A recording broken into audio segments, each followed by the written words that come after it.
अभी आप सुन रहे हैं आरपीआर रिकॉर्डिंग स्टूडियो की धमाकेदार प्रस्तुति।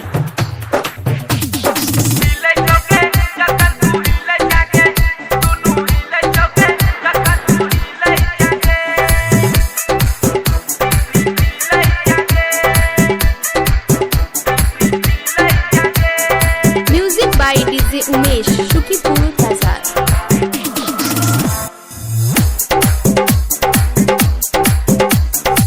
ए लागे नाचे रूपवा सजाई के करे न खेला मुँह चमकाई के। ए लागे नाचे रूपवा सजाई के करे न खेला मुँह चमकाई के। हेगे केहन विटामिन खा के खिलल जागे।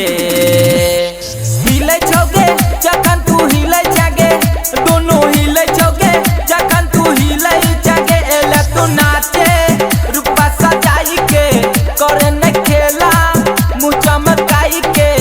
एला तू नाचे रूपवा सजाई के करे न खेला मुँह चमकाई के। हेगे केहन विटामिन खा के खिलल जागे।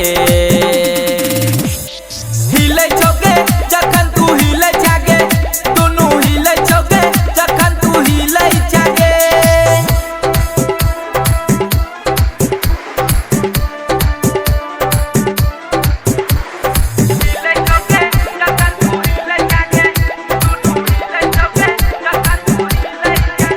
धोरही पगोदा ना गो दैने जागे, सब छौरा के तू सन कइने जागे।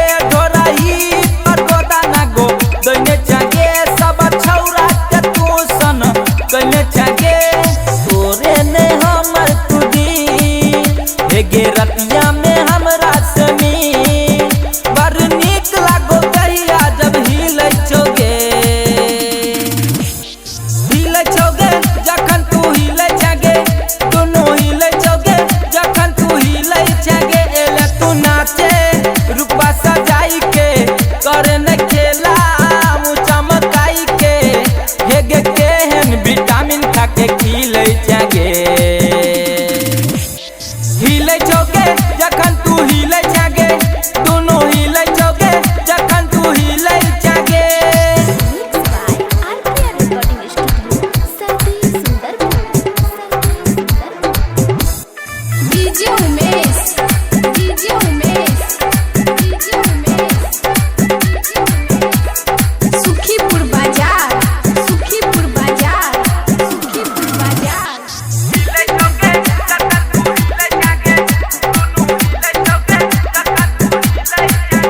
कोठवा से रस तोरा चुए छोगे, जब दुलारे जवाना दुनु छुए छोगे। ओठवा से रस तोरा चुए छोगे,